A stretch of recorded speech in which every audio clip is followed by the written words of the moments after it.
आज global business summit में हमारे बीच में उपस्थित विनीत जी, सभी साथियों, भाइयों एवं बहनों, दोस्तों, बिजनेस समिट के लिए मुझे इनविटेशन दिया गया तो मैंने पूछा कि मैं तो लेबर मिनिस्टर हो, स्पोर्ट्स मिनिस्टर हो, तो मेरी भूमिका क्या रहेगी। तो नाविका जी मुझे बता रही थी कि आप अभी लेबर मिनिस्टर हैं, पहले शिपिंग मिनिस्टर रहे हैं, फार्मास्यूटिकल्स मिनिस्टर रहे हैं, हेल्थ मिनिस्टर रहे हैं, और आप गुजराती हैं, तो गुजराती लोगों का ट्रेड के साथ, बिजनेस के साथ सीधा रिश्ता रहता है। आप आएंगे तो अच्छा होगा। मैंने सोचा कि business community, business summit, business, industries, innovation, ये सब एक दूसरे से जुड़ा हुआ सब्जेक्ट है।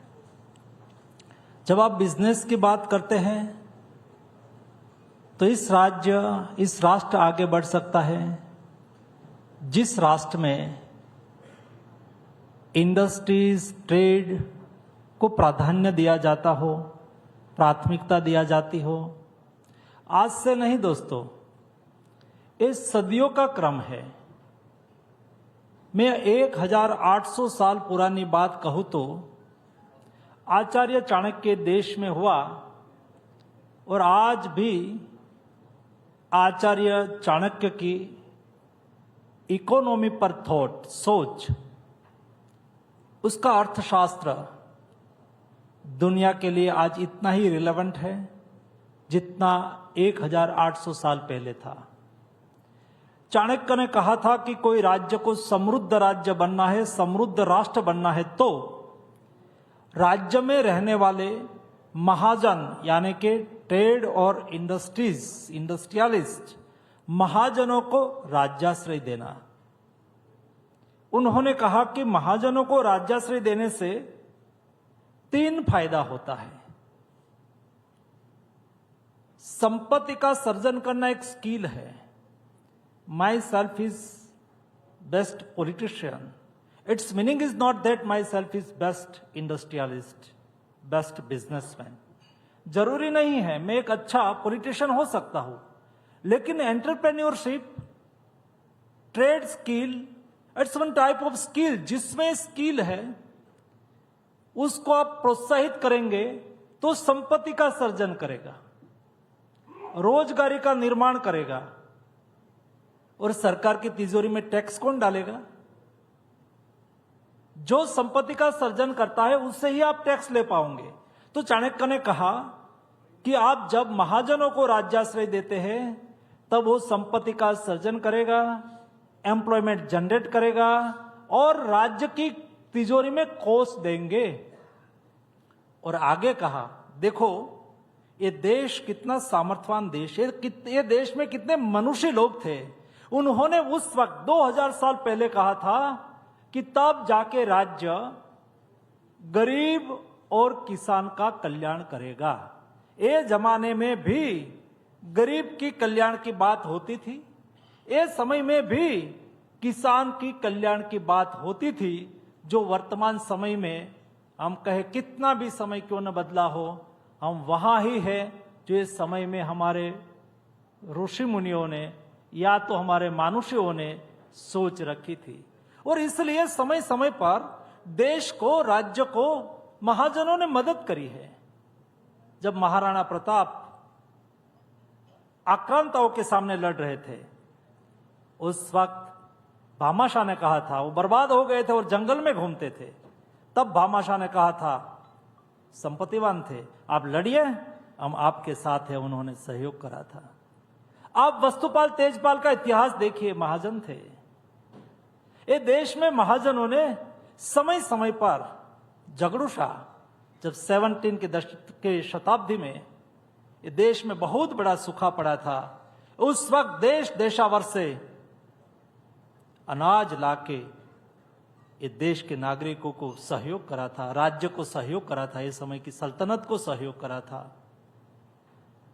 और दोस्तों, और उसका प्रतीक के तौर पर आपने इतिहास पढ़ा होगा तो इतिहास में लिखा है कि जब बादशाह अकबर की अंबाड़ी चलती थी, बादशाह अकबर चलते थे, उसके आगे एलिफेंट पर हेमचंद्राचार्य सुरेश्वर जी महाराज साहब, जो महाजनों के पूजनी थे, प्रतीक थे, उसकी अंबाड़ी आगे चलती थी, उसके पीछे बादशाह अकबर की अंबाड़ी चलती थी।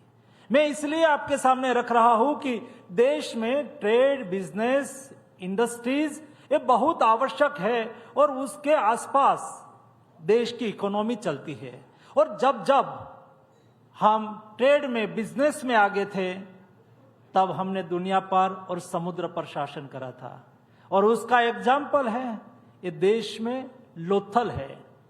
आप कभी इंडस सिविलाइजेशन के समय का लोथल, मोहेंजोडेरो, धोलावीरा, लोथल इस समय की का नगर है। आज भी आज दुनिया में 5000 साल पुराना डॉक यानी कि पोर्ट कहां भी विद्यमान है तो ये भारत में, गुजरात में, लोथल में है। इतना पुराना डॉक आज दुनिया में विद्यमान नहीं है। उस समय 5000 साल पहले हम दुनिया के साथ ट्रेड करते थे, बिजनेस करते थे, देश समृद्ध था। ये देश में क्षमता की कोई कमी नहीं है। ये देश सामर्थ्यवान देश है। यहां ब्रेन पावर भी है, मैन पावर भी है। समय इतना ही है कि उसको अवसर दो। आप जब उसको अवसर देंगे तो ऑटोमेटिक उसकी क्षमता को पुरवार करेंगे। ये मोदी गवर्नमेंट ने देश के युवाओं को अवसर दिया। देश के युवा स्टार्टअप, स्टैंड अप के द्वारा, मेक इन इंडिया के द्वारा, आत्मनिर्भर भारत के द्वारा आगे आए। सरकार आपके साथ है। तो आज मुझे बताते हुए खुशी हो रही है कि देश में आज से 1 दशक पहले केवल 4 यूनिकॉर्न थे, आज 118 यूनिकॉर्न हो चुके हैं। सामर्थ्यवान देश है, उसको अपॉर्चुनिटी मिली। और ये सब विषय आपकी इकोनॉमी को स्ट्रॉन्ग करता है, इकोनॉमी को जनरेट करता है।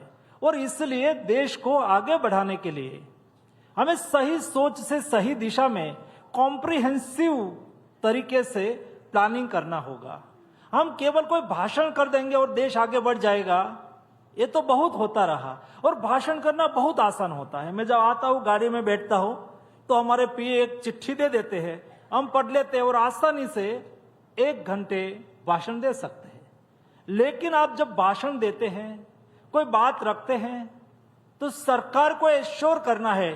एज ए मिनिस्टर जब मैं बोलता हूं, एज ए प्राइम मिनिस्टर कोई बात कहते हैं, तो कमिटमेंट के साथ ये विषय को समझ के देश के सामने अपनी बात रखते हैं। और जब आपको आगे बढ़ना है, आपको प्रगति करना है, समय के साथ बदलना बहुत आवश्यक होता है। जो आप नहीं बदलेंगे तो समय तो बदल जाएगा, समय तो आगे बढ़ते रहेगा। मुझे एक एग्जाम्पल याद आता है। मुझे याद है जब मैं प्राइमरी सेकेंडरी स्कूल में पढ़ता था, उस वक्त देश के प्रधानमंत्री 1985 में राजीव गांधी जी देश के प्रधानमंत्री हुआ करते थे। और ये प्रधानमंत्री के रूप में उन्होंने देश के सामने एक विचार रखा, 21वीं सदी का भारत। शायद आप में से भी जो 50-50 अबव के लोग हैं उसको पता होगा। 21वीं सदी का भारत, उसका विचार कोई गलत नहीं था।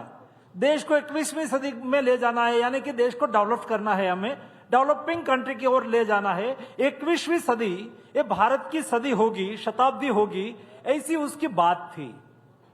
लेकिन 21वीं सदी में देश को ले जाने के लिए जो रोड मैप तय होना चाहिए था, ये रोड मैप वो नहीं बना पाए। तो 21वीं सदी तो अपने टाइम पे आ गई। मैं आपको एक एग्जाम्पल के तौर पे समझाऊं। आपको यहां से बाय ट्रेन जाना है मुंबई, तो मुंबई जाने के लिए पहले आपको ट्रेन की टिकट लेनी होगी। आपने ले लिया। टिकट लेने के बाद जिस डेट और टाइम है, टाइम और डेट में 15-20 मिनट पहले पहुंचना होगा। आप रेलवे स्टेशन 10-15 मिनट पहले पहुंच गए। आपका कोच नंबर है S5, तो S5 के सामने हो खड़े रहे जाना होगा जहां एक कोच खड़ा रहेगा, क्योंकि ट्रेन तो 3 मिनट रुकती है। ट्रेन तो टाइम पे आएगी, टाइम पे जाएगी, 3 मिनट रुकेगी, लेकिन जब ट्रेन आएगी और आप एक कोच के सामने नहीं होंगे तो ट्रेन तो चली जाएगी और आप आपके गंतव्य स्थान पर नहीं पहुंच पाएंगे। भूतकाल में यही हमारे देश के साथ हुआ। जो समय के साथ होना चाहिए, समय के साथ रोड मैप बनना चाहिए, ना हम रोड मैप बना पाए, ना हम समय के साथ चल पाए, तो ट्रेन एक के बाद आती रही, छूटती गई, आती रही, छूटती गई, चलती रही, लेकिन हम डेवलप्ड कंट्री की ओर आगे नहीं बढ़ पाया। हमें डेवलप्ड कंट्री की ओर आगे बढ़ना है। क्या करना चाहिए दोस्तों? उसके लिए क्या कॉम्प्रिहेंसिव प्लान होना चाहिए? जब मोदी जी ने 2022 15 अगस्त से रेड फोर्ट से अपना उद्बोधन में कहा कि हमें डेवलप्ड कंट्री बनाना है, लेकिन डेवलप्ड कंट्री बनाने के लिए मोदी जी ने कहा कि मैं देश के 140 करोड़ की जनता को आह्वान करता हूं कि हम पंच प्राण ले, यानी कि 5 संकल्प करें। एक संकल्प है विकसित भारत का, दूसरा संकल्प हमें विकसित भारत बनाना है। What is road map? During Covid crisis we was in lockdown at that time. The Modi government, all minister working in full time. We are work on full time 24/7. हम हमारे विकसित भारत के रोड मैप पर exercise कर रहे थे। हम उसके लिए स्टेक होल्डर कंसल्टेशन कर रहे थे। इंटरनेशनल डेवलप्ड कंट्री के साथ हमारा उनका विचार साझा कर रहे थे। हम इंडस्ट्रीज के साथ कंसल्टेशन कर रहे थे। जो विषय, जो सेक्टर डेवलप्ड कंट्री के लिए हमें जिस पैरामीटर को मीट करना है, ये पैरामीटर के लिए डिटेल डेलिब्रेशन हो रहा था, तब जाके हम विकसित भारत का रोड मैप बना पाए। दूसरा विचार मोदी जी ने दूसरे संकल्प लिलवाते हुए कहा कि हमें विकसित भारत बनाना है तो हमें गुलामी की मानसिकता से बाहर आना होगा। गुलामी के मानसिकता के सभी हमारा देश में सिग्नल है, सिंबल है, उसको हमें हटाना है। क्योंकि दोस्तों ये देश बहुत सालों तक परतंत्र रहा। कभी हुणों ने शासन करा, कभी शकों ने शासन करा इस देश पर। 1000 साल तक इस देश पर आक्रांताओं ने शासन करा। 240 साल तक इस देश पर अंग्रेजों ने शासन करा। 1857 मंगल पांडे की शहीदी से अंग्रेजों के सामने आजादी की लड़त की शुरुआत हुई। देखो ये देश का सामर्थ्य, जब देश बलिदान मांग रहा था तब ये देश के 6 लाख युवाओं ने अपना प्राण का बलिदान दे दिया था, तब जाके हिंदुस्तान आजाद हुआ। ये आजाद भारत, उसको विकसित बनाने के लिए हमें हमारा गुलामी के प्रतीक उसको त्याग कर देना है। और उसकी शुरुआत हम सब लोग देख रहे हैं। मैं भी पार्लियामेंट में बैठता था, पुरानी पार्लियामेंट में बैठता था। आज मुझे गौरव है जिस पार्लियामेंट में बैठ के हम कानून बना रहे हैं, वो पार्लियामेंट आज भारत के आर्किटेक्चर लोगों ने डिजाइन करी है, भारतीय इंजीनियरों ने उसको बनाई है और भारतीय मजदूरों ने उसमें श्रम करा है। आत्मनिर्भर भारत के तहत ये बनी हुई पार्लियामेंट में आज बैठ के हम देश के कानून बना रहे हैं। दोस्तों मुझे पता है, हम इंडिया गेट जाते थे तो बगल में जब अंग्रेज शासन के समय में जॉर्ज पंचम हिंदुस्तान में आए थे और उसकी याद में एक स्टैच्यू लगाया था। आज मेरे देश के कोई नागरिक इंडिया गेट की मुलाकात लेते हैं, अमर ज्योति को प्रणाम करते हैं, तो वहां सुभाष चंद्र बोस का स्टैच्यू देखते हैं। यही रास्ते पे सालों तक 26 जनवरी को हमारी परेड निकलती थी। हमारे देश की सामर्थ्य की गाथा वहां से लोग देखते थे। वही राजपथ मोदी जी ने कहा कि राष्ट्रपति जी हमारे देश के सर्वोच्च बड़ा है, लेकिन वहां वो देश ये राष्ट्रपति भवन में बैठ के राज को भुगतने के लिए नहीं है। ये राजभवन पर जाने वाला रास्ता राजपथ नहीं है। यहां कोई राजा नहीं है। राष्ट्रपति जी जिस राजभवन में बैठते हैं, राष्ट्रपति भवन में बैठते हैं, वहां बैठ के वो अपना नेशन के प्रति कर्तव्य का निर्वहन कर रहे हैं। इसलिए राष्ट्रपति भवन से निकलने वाला रास्ता जहां 26 जनवरी को परेड होती है, वो आज राजपथ नहीं रहा है, वो कर्तव्य पथ बन चुका है। मैं ये पार्लियामेंट में एक घटना का साक्षी हूं। जब पार्लियामेंट में कोई डिस्कशन होता था तो बोलते थे कि एक्ट 1920 में बना है, 1927 में बना है। अंग्रेज के जमाने में बना हुआ कानून से देश गवर्न होता था। ऐसे 1200 कानून को रिपील करके आज भारतीय कानून की ओर से देश का संचालन हो रहा है। दोस्तों, देश बदल रहा है, देश आगे बढ़ रहा है, नया भारत का निर्माण हो रहा है। यहां लेबर का भी कल्याण हो रहा है, यहां किसान भी उन्नति कर रहा है, यहां ट्रेड बिजनेस भी बढ़ रहा है, यहां सभी लोगों को प्राथमिक सुविधा उपलब्ध हो रही है। यहां केवल भाषण नहीं होता है, वास्तविकता के आधार पर डिसीजन करा जाता है। अभी हमारे प्रधानमंत्री जी EI समिट में फ्रांस से लौटे। दोस्तों, जिस देश का पॉपुलेशन 6 करोड़ से कम है, ये देश में 25 करोड़ लोग पिछले एक दशक में बिलो पॉवर्टी लाइन से अप हो गए। और वैसे नहीं हुए हैं, एक कमिटमेंट के आधार पर काम करने से हुए हैं। और एक कमिटमेंट कौन सा है दोस्तों? मुझे पता है, मैं ग्रामीण बैकग्राउंड से आता हूं। जब बीमारी कभी किसी को पूछ के नहीं आती है, वो गरीब के यहां भी आती है, वो अमीर के यहां भी आती है, शहर में भी आती है, गांव में भी आती है। और जब गांव में कोई गरीब मजदूर के यहां बड़ी बीमारी आ जाती है और डॉक्टर साहब उसको कहते हैं कि किडनी ट्रांसप्लांट करना होगा, उसके जेब में पैसा नहीं होता है। पेशेंट को फिर वापस लेके घर चले जाते हैं। और कोई शाहूकार के यहां से पैसा लेके कभी इलाज तो करा देते हैं, लेकिन वो परमानेंट बिलो पॉवर्टी लाइन के नीचे चले जाते हैं। शाहूकार से पैसा लेते हैं और उसके इंटरेस्ट में उसकी आय चली जाती है, उसकी मजदूरी का पैसा चला जाता है।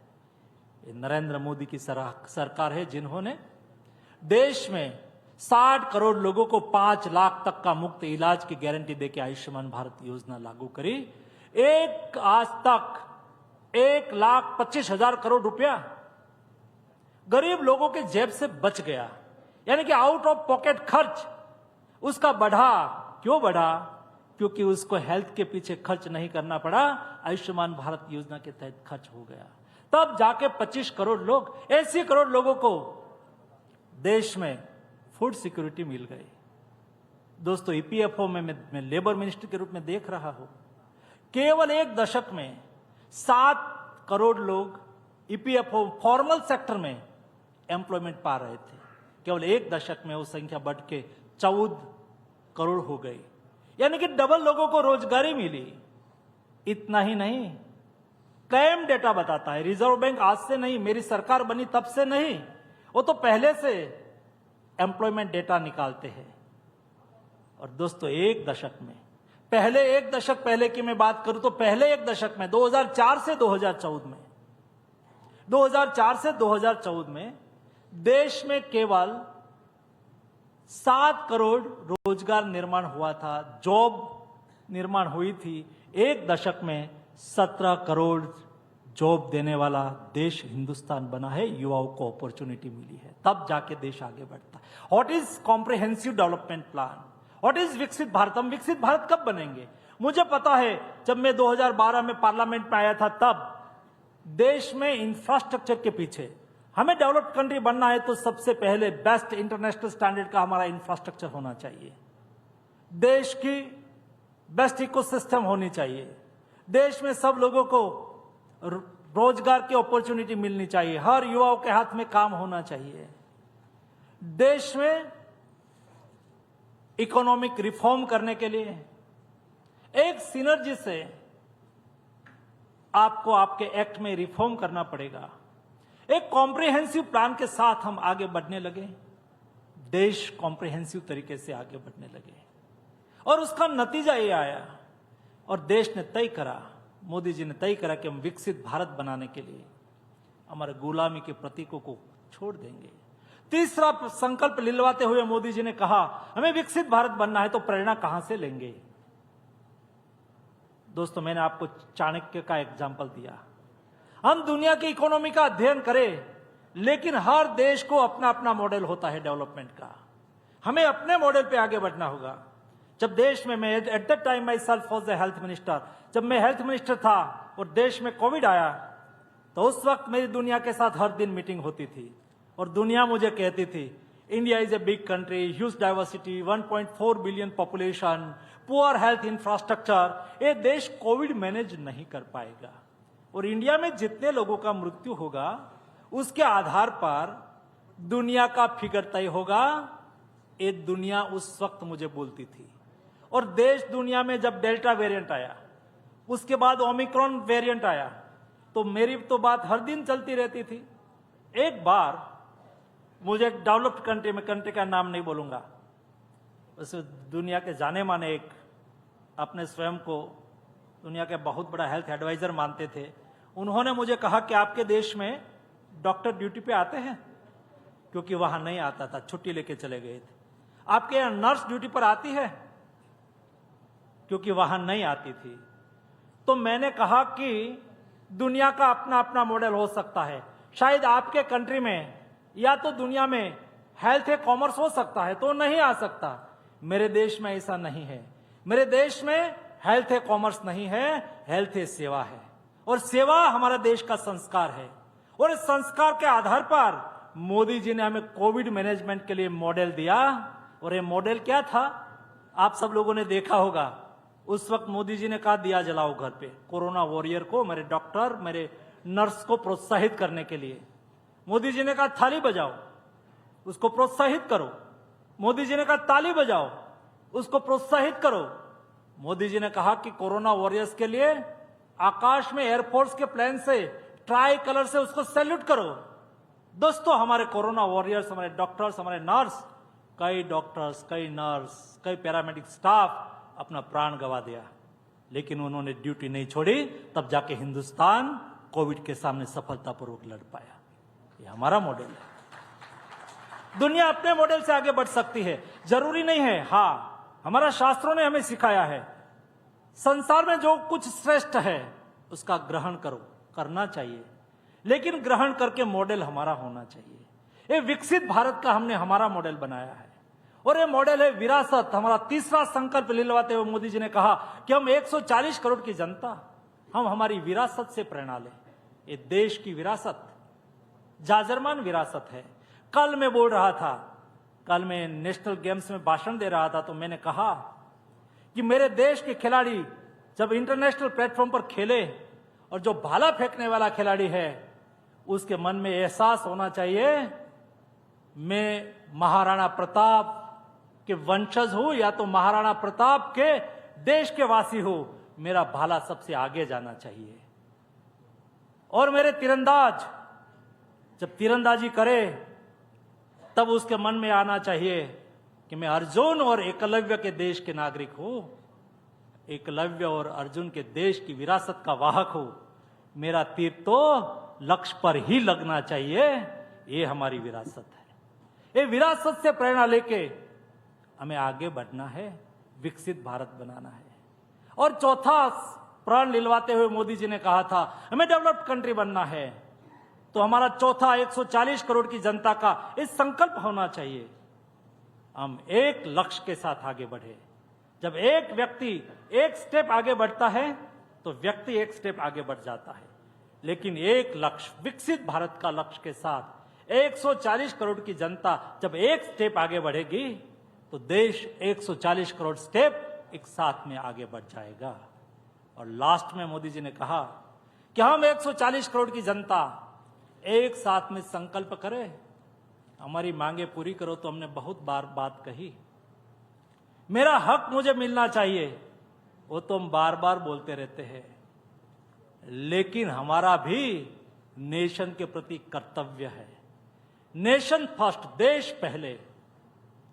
एक संकल्पना के साथ देश के हर नागरिक जहां भी हो, जो भी करता हो, जो भी व्यवसाय में हो, जो भी सेक्टर में हो, जरूरी नहीं है कि देश को बदलने के लिए, डेवलप कंट्री करने के लिए मोदी जी ही सब कुछ करेंगे। जी नहीं, मोदी जी ने कहा है कि हमें 140 करोड़ की जनता को एक साथ में मिलके हमारा कर्तव्य का निर्वहन करना है। एक टीचर, देश के शिक्षक, जब उसके सामने स्टूडेंट बैठे हैं, वो सोचेगा कि मेरा देश का भविष्य है, मैं उसको ऐसा तैयार करूंगा, ऐसा पढ़ाऊंगा, तब जाके वो विकसित भारत में अपना कंट्रीब्यूशन दे। इस भाव उसके मन में जब आएगा, तब वो कर्तव्य के साथ जुड़ जाएगा और उसमें से जो स्टूडेंट निकलेगा वो विकसित भारत में अपना कंट्रीब्यूशन देगा। कोई व्यापारी है, सोचेगा, कोई सरकार के अफसर है, जब कोई उसके पास फाइल आएगी और वो सोचेगा कि उसकी एक गलती है, उसमें ये लिखना चाहिए, फाइल मुझे रिटर्न नहीं करना है, मैं कॉल करके उसको बता देता हूं कि जरा एक करेक्ट करके एक कागज आपका काम है दे दे। ये फाइल एक दिन लेट पास होगी तो मेरा एक कोई इंडस्ट्रीज हो, एक दिन लेट उसको परमिशन मिलेगी तो मेरा एक दिन लेट प्रोडक्शन चालू होगा, मेरे देश को नुकसान होगा। जो भारत सरकार के मंत्री के तौर पर जिस चेयर पर मैं बैठा हूं, 24 घंटे मेरे मन में लगेगा कि देश ने मुझे इतना बड़ा दायित्व दिया है, मेरा कमिटमेंट उसके साथ होना चाहिए। ये भाव जब आप कमिटमेंट के साथ अपने आप को जोड़ देते हैं ना, ये मेरा कर्तव्य है, मेरी जिम्मेवारी है, ये देश को विकसित भारत बनाना है, देश के प्रति। और दोस्तों, समय समय पर हमें हमारा कर्तव्य का निर्वहन करना आवश्यक होता है। जैसा मैंने मेरे प्रारंभिक भाषण में कहा कि जब देश बलिदान मांग रहा था, तब यही देश के 6 लाख युवाओं ने आपका बलिदान दे दिया था, अपने स्वयं। अभी देश कहता है कि देश के लिए जीना है, मोदी जी कहता है कि विकसित भारत बनाने के लिए जीना है। हर व्यक्ति कमिटमेंट और डेडिकेशन के साथ विकसित भारत के साथ अपने आप को, स्वयं को जोड़ देगा। तो दोस्तों, 2047 में जब देश आजादी का शताब्दी वर्ष मनाता हो, तब देश डेवलप्ड कंट्री बन के रहेगा। दोस्तों, बोलने के लिए तो बहुत कुछ है, लेकिन मैं सामने देख रहा था मेरा टाइम समाप्त होने आया है। तो इस अवसर पर जो बिजनेस समिट है, उसमें बिजनेस रिलेटेड डिस्कशन होगा, डिबेट होगी। इंडियन इकोनॉमी, इंडिया का डेवलपमेंट, इंडिया का डेमोग्राफिक डिविडेंड, इंडिया का टैलेंट पूल, इंडिया का यूथ, कन्वर्ट ऑफ यूटिलाइजेशन, इस सब पर बहुत सार्थक डिस्कशन होगा। दुनिया के इंडस्ट्रीज बिजनेस सिनारियो, हमारी इंडस्ट्रीज, हमारे बिजनेस सिनारियो, जब उसके पर आप थॉट प्रोसेस करेंगे, तब दुनिया का मॉडल की अवश्य बात करना। लेकिन उसमें से हमारा मॉडल हम कैसे तलाशें, ताकि ये हमारे विचार फ्रेंडली हो, हमारा कल्चर फ्रेंडली हो, हमारी विरासत फ्रेंडली हो। चूंकि जिस सेक्टर के साथ, जिस विचार के साथ आप आपके डेवलपमेंट को जोड़ देंगे, उसको अचीव करना सरल होगा। फॉर एग्जाम्पल, डायमंड बुर्श बनाना है तो सूरत डायमंड सिटी है। दुनिया का 50% डायमंड का दुनिया का कारोबार सूरत से चलता है। तो सूरत में डायमंड बुर्श बनेगा तो तुरंत ही पुटअप हो जाएगा, सक्सेसफुल मॉडल बन जाएगा, आगे बढ़ जाएगा। लेकिन ये ही डायमंड बुर्श कोई जहां इंडस्ट्रीज है ही नहीं, ये सेक्टर ही नहीं है, वहां देश के कोई कोने में जाके लगाएंगे तो उसको ग्रो करने में बहुत समय लग जाएगा। हम हमारा मॉडल से आगे बढ़ जाएंगे तो हमें मॉडल को डेवलप करने में सुविधा हो जाएगी। मैं मानता हूं कि इस टाइप की समिट हमें बहुत उपयोगी होती है। मैं टाइम्स नाउ ग्रुप को अभिनंदन करता हूं, विनीत भाई को अभिनंदन करता हूं, जिन्होंने इस टाइप की समिट का आयोजन करा है, जो एक ऐसा प्लेटफॉर्म है हमें भी आगे बढ़ने के लिए इंडिविजुअल लेवल पर भी मदद करता है, नेशनल लेवल पे मदद करता है। एक इस टाइप का एक्सपोजर मिलता है जो हमें कनेक्ट भी करता है और करेक्ट भी करता है। हम कनेक्ट भी हो, करेक्ट भी हो, फ्यूचरिस्टिक प्लान भी तैयार कर पाए और देश को विकसित भारत बनाने में एक छोटी सी आपकी समिट, मैं मानता हूं कि महत्वपूर्ण भूमिका रख सकती है। आप सबको मेरी ओर से हार्दिक शुभकामनाएं। धन्यवाद। Sir, thank you. Thank you for those inspiring words. And do please stay on stage, Mr. Mandavia, just for a moment, because... May I please request the MD Times Group, Mr. Vinny Jain, to come up on stage and give the Minister a small token of thanks and appreciation from us. A huge round of applause, ladies and gentlemen. Very inspiring words.